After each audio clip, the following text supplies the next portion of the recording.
हाँ hello students, Kaushik academy के mathematics class में आप सभी का स्वागत है। आज हम डिस्कस करने वाले हैं बहुत ही फंडामेंटल चीज सेट थ्योरी। ठीक है, तो आप लोग सेट थ्योरी का मैथमेटिक्स के हर ब्रांच में आप लोग का यूज देखने को मिल सकता है। और हम लोग जैसे रिलेशन और मैपिंग पढ़ेंगे तो सेट का बहुत ज़्यादा यूज होगा, तो उसमें हम लोग आगे फर्दर जब पढ़ेंगे हम लोग रिलेशन एंड मैपिंग, तो उसमें सेट का यूज होगा। तो हम उससे पहले रिलेशन मैपिंग पढ़ने से पहले सेट से ही स्टार्ट कर लेते हैं। और आप लोग यहाँ इसका बेसिक आइडिया ले सकते हो, रील एनालिसिस का बुक आता है, या फिर आप 11th का एनसीईआरटी बुक प्रीफर कर सकते हो। इसमें बहुत सारे कॉन्सेप्ट आप लोग को क्लियर हो जाएगा। तो स्टैंडर्ड बुक से रील एनालिसिस, इसके राइटर्स के नाम है, पहला है Malik and Arora,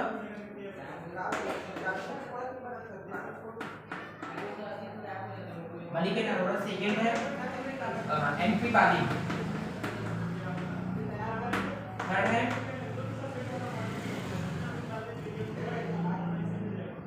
Walter रोडी, fourth है बाटले।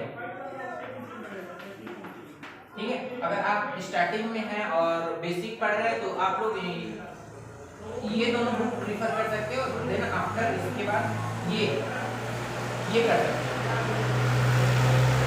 ठीक है स्टूडेंट, तो आप लोग ये राइटर्स के नाम है रील एनालिसिस के लिए, आप लोग इससे स्टार्ट कर सकते हो अगर रील एनालिसिस पढ़ना स्टार्ट कर रहे हो तो हम लोग पढ़ने वाले हैं सेट थ्योरी। उसमें बेसिक पढ़ेंगे सेट का डेफिनेशन, सबसेट, पावर से, और फिर है उसके बाद स्टार्ट करेंगे रिलेशन मैपिंग, फिर हम आगे बढ़ते रहेंगे। तो सबसे पहले देख लेते हैं कि उसका फादर ऑफ सेट थ्योरी है जॉर्ज कैंटर। और इसमें हम लोग दो तरह के सेट थ्योरी होते हैं, एक है नैविस सेट थ्योरी और दूसरा है एक्सियोमेटिक सेट थ्योरी, जिसको हम लोग पढ़ते हैं एक्सियोमेटिक। ठीक है, सेट थ्योरी ये बेस्ड है ZFC पे, बेस्ड ऑन ZFC। ठीक है, तो आप लोग गूगल में अगर सर्च करोगे तो 2 PDF आएगा, तो उससे आप लोग डाउनलोड करके इसको इजीली पढ़ सकते हो। ये थोड़ा सा बेसिक आइडिया देते हैं कि दोनों सेट थ्योरी में क्या अंतर है, तो आप लोग इसको पढ़ सकते हो आराम से। ठीक है स्टूडेंट्स, तो मैं स्टार्ट करने वाला सेट का definition.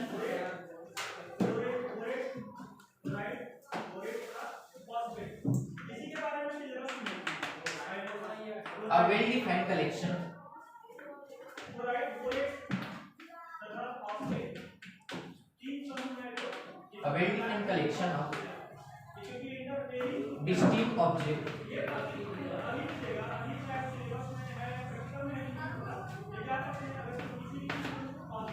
is called set। Okay student, तो हमारा एक कलेक्शन होगा, ऑब्जेक्ट का कलेक्शन होगा, जिसमें कैसे लिमिट रहेंगे, एक तो हमारे जो ऑब्जेक्ट है उसको वेल डिफाइन होना चाहिए और दूसरा डिस्टिंक्ट होना चाहिए। वेल डिफाइन का मीन यहाँ पे अंडरलाइन करने वाला दो वर्ड है इसमें, वेल डिफाइन और ए डिस्टिंक्ट। ठीक है स्टूडेंट, तो हम लोग वेल डिफाइन के मीनिंग समझ लेते हैं क्या होता है। वेल डिफाइन मींस, इसका मीनिंग क्या है? Well define means there is no confusion, इसी को बोलते हैं ambiguity, regarding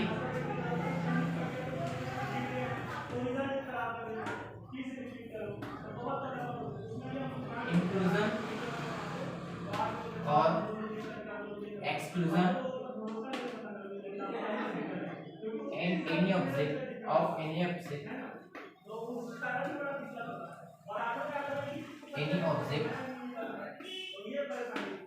in the collection,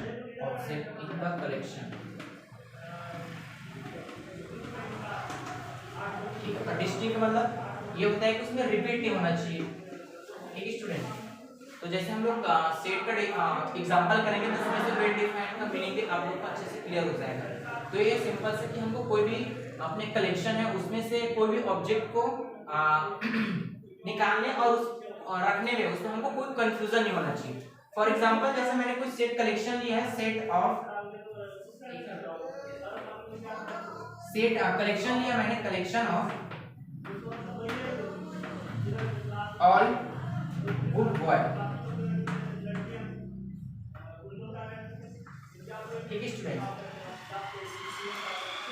तो मैं एक कलेक्शन ले रहा हूँ, collection of all good boy. अब मैं बोल रहा हूँ हमारे सेट में इस एलिमेंट को होने के लिए, ऑब्जेक्ट को होने के लिए क्या होना चाहिए, वेल डिफाइन होना चाहिए और डिस्टिंक्ट होना चाहिए।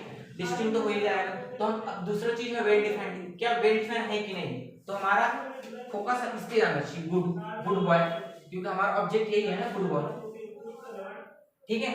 तो स्टूडेंट्स क्या होता है कि good boy is not a well defined, because क्यों, क्योंकि अगर किसी मैंने बोल दिया कि कोई स्टूडेंट्स है या कोई बॉयज है वो गुड है, तो हर व्यक्ति के लिए गुड का मीनिंग अलग अलग होता है। कोई बोलता है कि नेचर वाइज अच्छा है तब वो अच्छा होगा, या क्लास में परसेंट अच्छा रहा है इस कारण अच्छा है, ठीक है, या फिर दिखने में अच्छा है, या किसी का हेल्पिंग करता है तब अच्छा है। तो हर व्यक्ति के लिए गुड अलग अलग डिफाइन होता है, तो इसका नहीं वेल डिफाइंड नहीं है।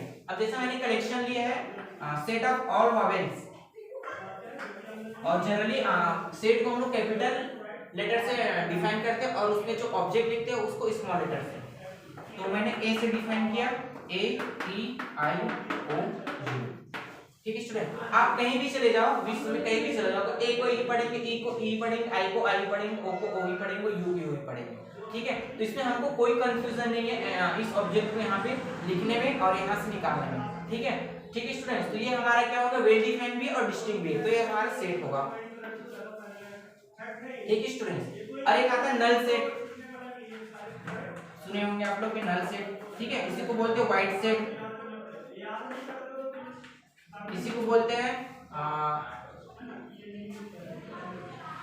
Null set, empty set.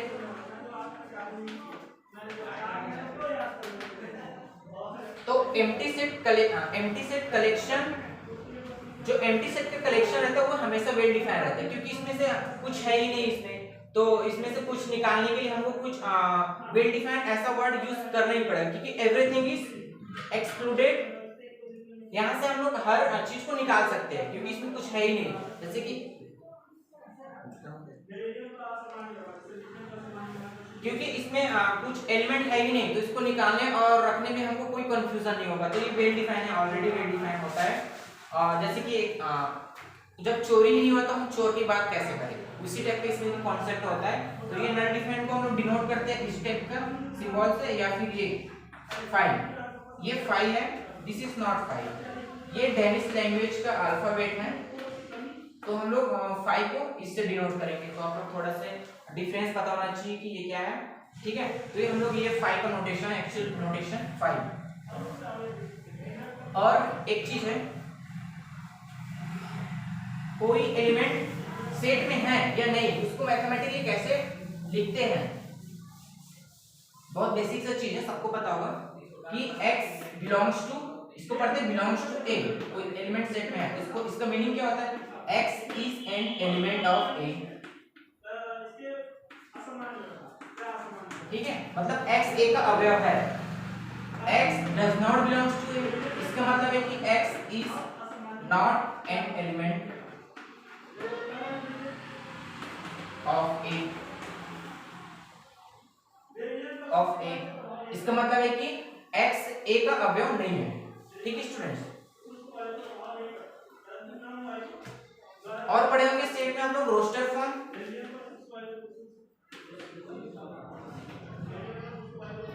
And second होता है, फर्स्ट होता है रोस्टर फॉर्म एंड सेकेंड होता है सेट बिल्डर फॉर्म,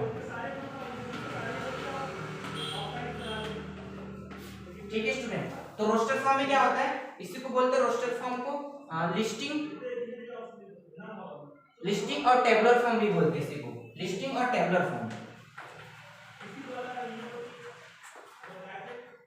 ठीक है, ठीक है स्टूडेंट। तो हम लोग किसी भी एलिमेंट को, सेट के एलिमेंट को अगर हम लोग उसको लिस्टिंग कर पाए, ठीक है, लिस्टिंग कर पाए तो उसको रोस्टर फॉर्म के रूप में लिख सकते हैं। फॉर एग्जांपल अगर सेट नंबर सिस्टम हम लोग पढ़ेंगे तो सेट ऑफ नेचुरल नंबर है ना, इसको हमको लिस्टिंग करने में कोई भी दिक्कत नहीं हो सकता है, ये 1 2 3 कहीं भी से अगर हम लोग को 100 बोलते हैं तो उसके बाद पहले के एलिमेंट और बाद के एलिमेंट बता सकते हैं, तो इसको लिस्टिंग करने में कोई प्रॉब्लम नहीं होगी।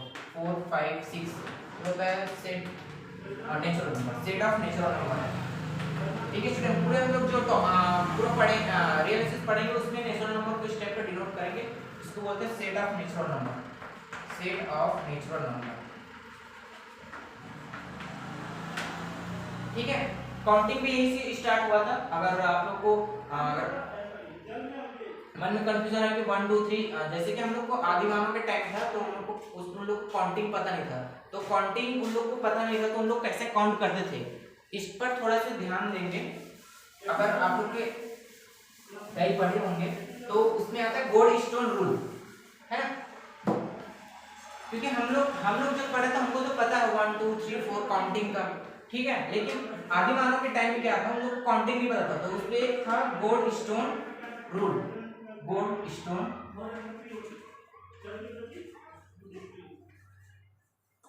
रूल।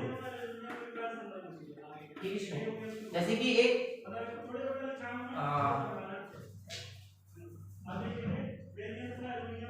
आदि मानव थे और वो क्या कर रहे थे, अपने बकरियां थी उनको चराने ले गए थे, और एक तबेला था जिसमें उसके रखने का एक स्थान था जिसमें उसको रखते थे कि जैसे कि एक हो गया ऐसे, और उसको चराने वाला एक चरवाहा था, बहुत पहले की बात था आदि मानव टाइम में, तो उन लोग को काउंटिंग नहीं पता था, तो उन लोग कैसे करते थे, एक बकरी को ले गए चराने के लिए, तो यहाँ पे एक बड़ा सा टब होता था, बड़ा सा ड्रम टाइप का, तो उसमें एक पत्थर डालते थे, एक यहाँ से निकाले एक गोट को, यहाँ से एक पत्थर डाले, एक और निकाले यहाँ से तो दूसरा पत्थर डाले इसमें, एक और निकाले इसमें तो यहाँ से तीसरा पत्थर, ऐसे, तो मतलब जितने गोट निकालते गए यहाँ से उसमें से एक एक पत्थर डालते गए। मैं स्टार्टिंग में बता रहा हूँ जब हमको काउंटिंग प्रिंसिपल 1 2 3 हमको इसके बारे में नॉलेज नहीं था, आदि मानव लोग कैसे मतलब काउंट करते थे अपने काउंटिंग के लिए, उस चीज पे मैं बात कर रहा हूँ। ठीक है, फिर लाने के टाइम कैसे करते थे, उस एक पत्थर को निकाले फिर अपने एक गोट को अंदर ले जाते थे, इस टाइप को लोग काउंटिंग करते थे, और एक गोट को पत्थर फिर निकाले फिर एक गोट, इस टाइप को लोग को पता लगा था कितने हमारे गोट मिसिंग है और कितने हम लोग गोट को ले गए थे और कितने लाए हैं, तो उसके इससे इनको पता चल जाता था कि गोट मिसिंग है या नहीं। ठीक है, तो ये बेसिक सा आइडिया है गोल्डस्टोन रूल। ऐसे बहुत सारे आप लोग को मिल जाएंगे, जैसे कि हिल्बर्ट पैराडॉक्स जब हम लोग पढ़ेंगे सेट थ्योरी के बाद, तो उसके बारे में भी बातचीत करेंगे, वो भी अच्छा कॉन्सेप्ट है, इनफिनाइट सेट को लेकर है। ठीक है, तो हम पहुंचे थे सेट बिल्डर रोस्टर फॉर्म पे, जैसे सबका प्लस है तो जैसे किसी भी चीज का फायदा रहता है तो उसका नुकसान भी होता है, मतलब घटाने वाला भी रहता है, तो इसी पे बेस्ड है सेट ऑफ इंटीजर, किसी भी चीज का प्लस है तो उसका माइनस भी है, तो उसी पे बेस्ड रहता है -3 -2 -1 0 1 2 3 इस टाइप, इसको बोलते हैं सेट ऑफ इंटीजर। ठीक है, इसको सिंपल लिस्टिंग कर सकते हैं, इसका इसको रोस्टर फॉर्म के रूप में लिखा है। सेकेंड आता है आप लोग को सेट बिल्डर फॉर्म। कभी कभी क्या होता है, हम किसी सेट में जो एलिमेंट रहता है उसको लिस्टिंग करने में हमको प्रॉब्लम होता है, मतलब उसको लिस्टिंग करना इम्पॉसिबल रहता है, जैसे कि हमारे पास एग्जांपल है सेट ऑफ रेशनल नंबर। ठीक है, अब हमारे पास प्लस था माइनस भी था, अब हमको किसी चीज को यानी कि जैसे कि रोटी है उसको 4 भागों में बांटना है, तो हमको इसके फ्रैक्शन की जरूरत पड़ा, तो फ्रैक्शन के लिए आया है सेट ऑफ रेशनल नंबर, जिसको हम लोग p/q फॉर्म में लिखते हैं, सेट ऑफ रेशनल नंबर। ठीक है, ये होता है p/q। ठीक है, इसको लिस्टिंग नहीं कर सकते, हमको ये नहीं बता सकते कि √2 के बाद सॉरी 1/2 1/3 इस टाइप का है, तो इसके बीच में और क्या आएंगे, बहुत सारे आएंगे ना, तो इसको लिस्टिंग करना दिक्कत होता है। लिस्टिंग तो कर सकते हैं, मतलब आगे पढ़ेंगे जब ये लिस्टिंग कैसे करना है, अभी हमको सीधा सीधा डायरेक्टली नहीं पता कि इसको लिस्टिंग कैसे करें, आगे जब हम और पढ़ेंगे इसमें डीप स्टडी करेंगे तो हमको पता चलेगा कि इसको भी लिस्टिंग कर सकते हैं, तभी ये काउंटेबल होता है ना। जब काउंटेबल अनकाउंटेबल पढ़ेंगे तो उसमें से और डिस्कस करेंगे। इसको होता है p बाई क्यू के फॉर्म ले सकते हैं, जहाँ q और p होता है z से एंड q भी होता है z से, बट 0 नहीं होना चाहिए, ठीक है। और दोनों का जीसीडी क्या होना चाहिए, 1 होना चाहिए। इसको बोलते हैं सेट ऑफ रैशनल नंबर।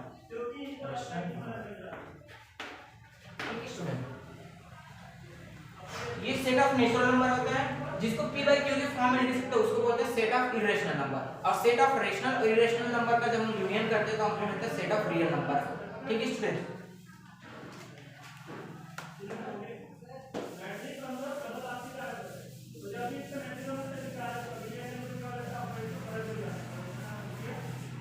आपको हमको ये भी पता है कि दो रेशनल नंबर के बीच इनफिनाइट रेशनल और इरेशनल होते हैं, ठीक है।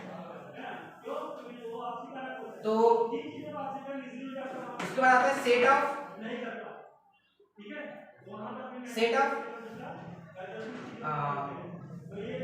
Complex number. तो इसमें आता है a plus i b type का आता है इसका element, where a and b belongs to set of real number. इसको बोलते हैं सेट ऑफ कॉम्प्लेक्स नंबर, ठीक है स्टूडेंट। अब बच्चों को ज्यादातर जब हम पढ़ते हैं ना p बाई q के फॉर्म में, तो उसमें तो दिखता नहीं कि बच्चों को कैसे रेशनल है कि इरेशनल है पहचानने में दिक्कत होती है। तो उसके लिए हम लोग डेसिमल फॉर्म में इसका थोड़ा से पढ़ लेते हैं कि डेसिमल फॉर्म में कैसे हम लोग रेशनल इरेशनल चेक करते हैं। तो डेसिमल फॉर्म में होता क्या है ना, एक होता है टर्मिनेटिंग, आप लोग पढ़े होंगे, दूसरा है नॉन टर्मिनेटिंग।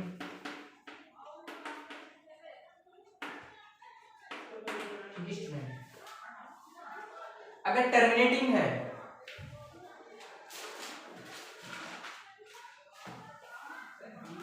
टर्मिनेट हो गया 1/2 इस टाइप का, जैसे फ्रैक्शन है 1/2, 1/5, 3/2, 3/5, ठीक है। मतलब डिनोमिनेटर में 2 और 5 टाइप का रहेगा तो हमेशा टर्मिनेट होगा, ठीक है। इसको बोलते हैं रेशनल नंबर। टर्मिनेट हो गया मतलब रेशनल नंबर, ठीक है। नॉन टर्मिनेटिंग होता है या तो रिपीट और नॉन रिपीटिंग, रिपीटिंग और नॉन रिपीटिंग, ठीक है स्टूडेंट। अगर डिनोमिनेटर में 2 और 5 के अलावा कोई भी नंबर है जैसे कि 1/3, तो ये रिपीटेड होता है 1/3, 10/3, ठीक है, 20/3। इसमें क्या होगा, रिपीटिंग होगा, रिपीट हो गया। और नॉन टर्मिनेटिंग भी है, ठीक है। तो ऐसे आता है इसका, जैसे कि इसको डिवाइड कर दो तो 1/3 को 0.3333 ऐसा रिपीट भी हो रहा है और नॉन टर्मिनेटिंग कभी कभी खत्म नहीं हो गई, ठीक है। तो इसमें आता है रेशनल नंबर, ये भी रेशनल नंबर होता है, ठीक है। सेकंड में आता है नॉन रिपीटिंग। तो नॉन रिपीटिंग नॉन टर्मिनेटिंग, इसको बोलते हैं इरेशनल नंबर। इरेशनल नंबर का आप लोग का एग्जांपल बहुत सारा पता होगा, जैसे कि फंडामेंटल चीज है पाई और ई, है ना। पाई और ई है, इसका तो पूछो मत भाई, 3.14159 है ना।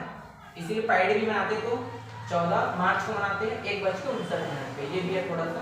और ये तो चलता रहता है, इसका तो बहुत सारे 10 कितना लगभग 10 अरब तक शायद तक वहां तक इसका डिजिट चला गया है, मतलब 3 दशमलव के बाद इतने तक इसकी संख्या को काउंट कर चुके हैं, लगभग बता रहा हूँ, ठीक है। ये हो गया सेट फॉर्म। और एक और आता है जो आप लोग को बेसिक चीज है, इसको भी बता देता हूँ, ठीक है। इसमें बोर तो नहीं हो रहे हैं ना आप लोग, क्योंकि बहुत ही बेसिक चीज बता रहा हूँ और काम का चीज बता रहा हूँ। इसके बाद जब हम लोग पढ़ेंगे ना फंक्शन और रिलेशन, तो उसमें और आप लोग को मजा आएगा, क्योंकि मैं फंक्शन को बताने वाला हूँ ग्राफ के थ्रू, कि ग्राफ के थ्रू कैसे हम लोग फंक्शन को चेक कर सकते हैं कि फंक्शन है 1 है या अनटू नहीं। तो हमारा जो नेक्स्ट लेक्चर आएगा ना वो काफी इंटरेस्टिंग रहेगा आप लोग के लिए, ठीक है। तो उसको देखना बिल्कुल भी ना भूलें, क्योंकि आप लोग को ऐसा कॉन्सेप्ट आज तक पढ़े नहीं होंगे। तो एक्स है टाइप्स ऑफ ऑब्जेक्ट, सेट है टाइप्स ऑफ ऑब्जेक्ट, इसमें कैसे एलिमेंट आएंगे, such that rule for collection, और ये हमारा कलेक्शन कैसा होना चाहिए, वेल डिफाइन होना चाहिए, है ना स्टूडेंट। अभी बताया मैंने वेल डिफाइन का मीनिंग, ठीक है। एक जैसे कि मैंने बोल दिया कि मेरे क्लास में वही 80 से मेरे क्लास में वही स्टूडेंट आ सकते हैं जो 80 से एबव परसेंट वाले हो, तो ये वेल डिफाइन होगा मैंने, क्योंकि वहां पे क्राइटेरिया रख दिया कि 80 से एबव वाले स्टूडेंट ही आ सकते हैं, ठीक है, तो वेल डिफाइन होगा। ये हो गया रूल फॉर कलेक्शन, ये क्या होना चाहिए, वेल डिफाइन होना चाहिए, ठीक है स्टूडेंट। जैसे वेल डिफाइन हुआ है तो हमारा ये सेट हो जाएगा, एक्स इज सेट, ठीक है स्टूडेंट। तो स्टूडेंट यहाँ पे आप लोग को प्रॉब्लम हो रहा होगा कि मैं बहुत सारे स्टूडेंट को मैंने देखा है कि उसको इंग्लिश में प्रॉब्लम होता है, तो स्टूडेंट्स हम लोग यहाँ से बेसिक पढ़ रहे हैं और बेसिक से आप लोग का इंग्लिश स्ट्रांग हो गया तो आगे आप लोग कहीं भी जाके इंग्लिश में पढ़ सकते हो। तो ये हमारा मोटिव है कि आप लोग आगे पढ़ो, इंग्लिश में ही पढ़ो, ताकि हमको हायर एजुकेशन चाहिए तो हमको इंग्लिश में ही पढ़ना पड़ेगा, तो क्यों ना हम उसका हैबिट अभी से डालें। इस कारण हमारा मोटिव है कि आप लोग इंग्लिश में थोड़ा बहुत हैबिट डालो, छोटे छोटे चीज़ को समझो कि होता क्या, कम से कम फंडामेंटल चीज़ें हैं उनको तो इंग्लिश में जानो, साथ में हम लोग हिंदी में भी एक्सप्लेन कर रहे हैं, ठीक है। तो एक और वर्ड आता है, अगर x खुद में कंटेंट नहीं है तो उसको बोलते हैं x इज ऑर्डिनरी सेट,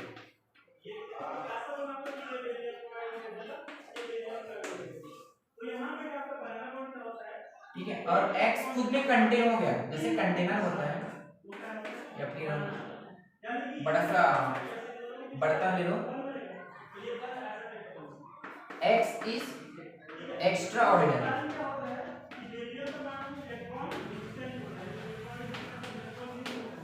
ठीक है स्टूडेंट। अगर खुद में कंटेंट नहीं है ऑर्डिनरी तो मतलब आप लोग प्रैक्टिकली भी सोच सकते हो, अगर एक कंटेनर है ये खुद में कंटेन नहीं हो सकता है ना, ये खुद में कंटेन नहीं हो सकता, तो ये हो गया ऑर्डिनरी, ये तो पता है। अगर खुद में कंटेन होगा तो उसको बोलते हैं एक्स्ट्रा ऑर्डिनरी, और हम लोग पूरे रियल एस्टेट में किसके बारे में डिस्कस करेंगे, ऑर्डिनरी सेट के बारे में, इसके, ठीक है स्टूडेंट।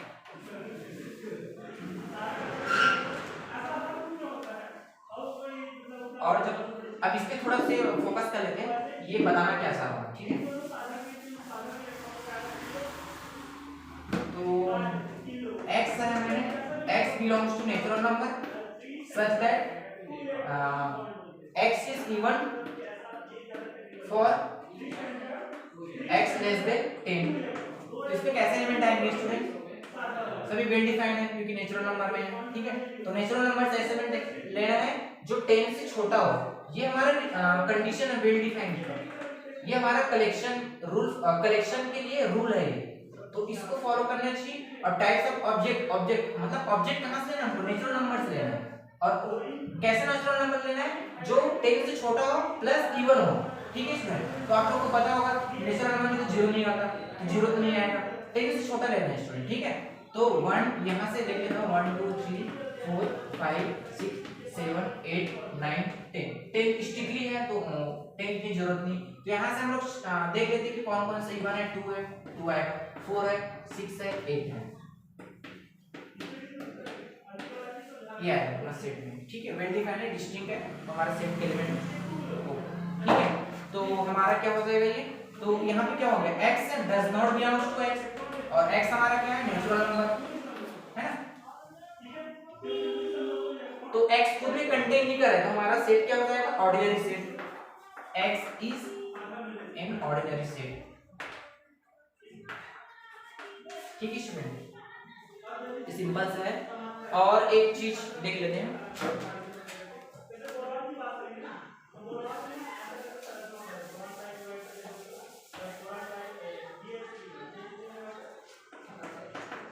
x मैं ले रहा हूं नेचुरल नंबर से, रिजल्ट कैसे लेना है, रूल फॉर कलेक्शन क्या होगा हमारा, ये होगा 1 2 4, ठीक है स्टूडेंट। तो ये हमारा कलेक्शन के लिए रूल है ये, ठीक है। इसको हमारे ऑब्जेक्ट कहाँ से लेना है, नेचुरल नंबर से। तो इसमें मैं ले रहा हूँ x इक्वल टू 2, ठीक है। x नेचुरल नंबर है, ठीक है, और 1 और 4 के बीच में है, तो ये हमारा x कहाँ बिलोंग करेगा, कैपिटल x में, ठीक है। मतलब स्मॉल x कैपिटल x का एलिमेंट होगा। x इक्वल टू 3 ये भी है, ये भी है, तो x बिलोंग्स टू x, ठीक है स्टूडेंट। x इक्वल टू पाई ले लो,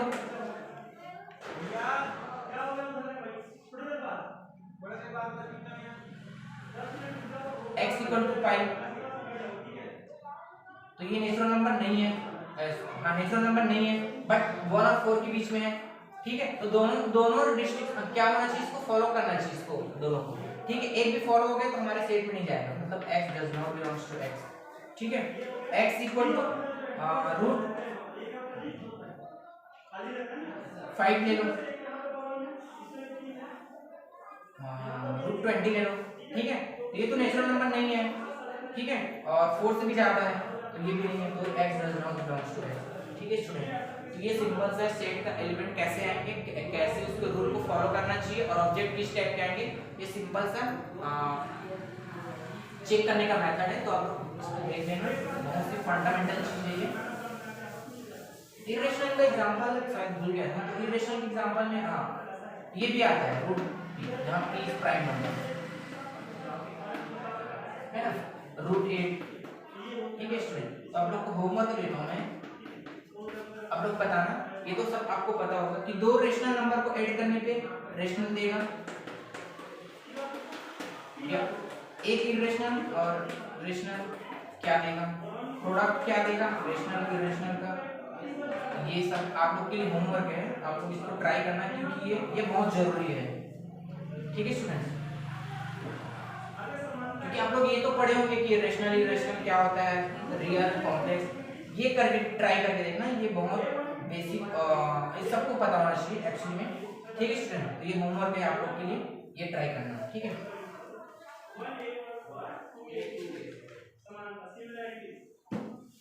ठीक है स्टूडेंट, आज इतना ही करते हैं, कल के लेक्चर में हम लोग पढ़ेंगे subset, then relation and mapping, ठीक है स्टूडेंट, थैंक यू।